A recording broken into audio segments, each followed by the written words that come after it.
Hello दोस्तों, स्वागत है आपका फिर आज रीस्टार्ट विद मुस्कान में। आज हम आपके साथ लेके आए हैं एक और नई कहानी जिनका नाम है भगत सिंह, वो नाम जो आज भी क्रांति की खुशबू है। दोस्तों, कभी सोचा है अगर भगत सिंह आज जिंदा होते तो वो क्या कहते इस सोई हुई भीड़ से? शायद वो फिर से वही बोलते, इंकलाब जिंदाबाद, क्योंकि क्रांति का मतलब सिर्फ गोली चलाना नहीं बल्कि सोच को जगाना होता है।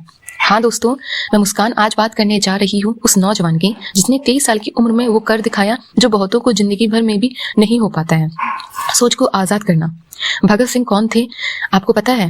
भगत सिंह का जन्म 28 सितंबर 1907 को हुआ था, एक ऐसे परिवार में जहां आजादी की हवा की तरह बहती थी। पर बचपन से ही वो अलग थे। जब उनकी स्कूल में अंग्रेजों ने आदेश दिया कि अब स्कूल में झंडा यूनियन जैक होगा, तो उस नन्हे भगत ने मिट्टी उठाई, अपना तिरंगा बनाया और बोला, ये मेरा भारत है। पता है, कम लोग ही जानते हैं कि भगत सिंह ने लाइब्रेरी में हजारों किताबें पढ़ी थी। वो सिर्फ योद्धा नहीं थे बल्कि एक दार्शनिक, एक लेखक और एक विचारक थे। उनकी पसंदीदा किताब थी लेनिन्स बायोग्राफी और जेल के आखिरी दिन तक वो उसे ही पढ़ रहे थे।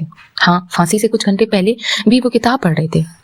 भगत सिंह के विचार जो आज भी आपका दिल दहला देंगे। वो पता है क्या कहते थे? वो कहते थे कि क्रांति की तलवार विचारों की शान पर तेज होती है। मतलब असली लड़ाई हथियार से नहीं बल्कि विचारों से होती है। एक और बात जो बहुत कम लोग जानते हैं, वो नास्तिक थे, पर उनका नास्तिक होना भगवान को ठुकराना नहीं था बल्कि अंधविश्वास के खिलाफ विद्रोह था।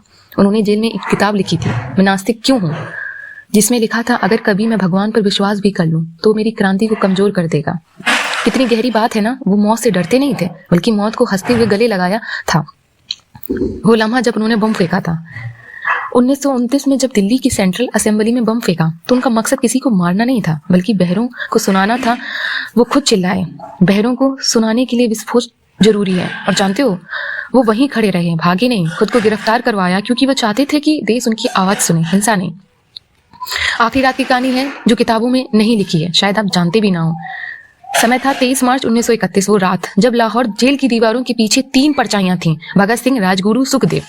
फांसी से पहले जेलर ने पूछा, कोई आखिरी इच्छा? भगत सिंह मुस्कुराए और बोले, हाँ, एक किताब और थोड़ा वक्त। फिर बोले, अगर मैं आजाद देश में पैदा हुआ होता तो खेत जोतता, पर अफसोस गुलामी ने मुझे क्रांतिकारी बना दिया। और फांसी पर जाने से पहले वो जोर से बोले, इंकलाब जिंदाबाद, ब्रिटिश साम्राज्य मुर्दाबाद। आज हम क्या भूल रहे हैं दोस्तों? आज हम भगत सिंह की तस्वीरें लगाते हैं पर उनके विचारों से डरते हैं। वो कहते थे, जो देश कभी आजाद नहीं हो सकता जहां नौजवान सोचने से डरते हों। जो आज जरूरत है भगत सिंह जैसे सोचने की, बोलने की और सवाल उठाने की, क्योंकि असली श्रद्धांजलि फूलों से नहीं होती है, क्रांति की आग जिंदा रखने से मिलती है।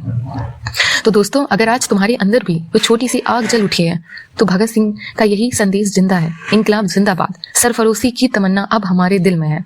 अगर दिल से लगा तो इस आवाज को आगे बढ़ाओ, क्योंकि शायद भगत सिंह आज यही कहते, हर दिल में एक क्रांतिकारी सो रहा है, बस उसे जगाने की देर है। तो दोस्तों, मैं हूं मुस्कान और भगत सिंह की ये कहानी आपके दिल में चिंगारी बन के जली हो तो एक बार इंकलाब जिंदाबाद कमेंट में जरूर लिखना। मिलते हैं अगले एपिसोड में जहां बात होगी संघर्ष की, सोच की और आजादी की। इसी के साथ हमारे साथ बने रहिए और प्लीज अगर आपको वीडियो अच्छा लगा हो लाइक करिए।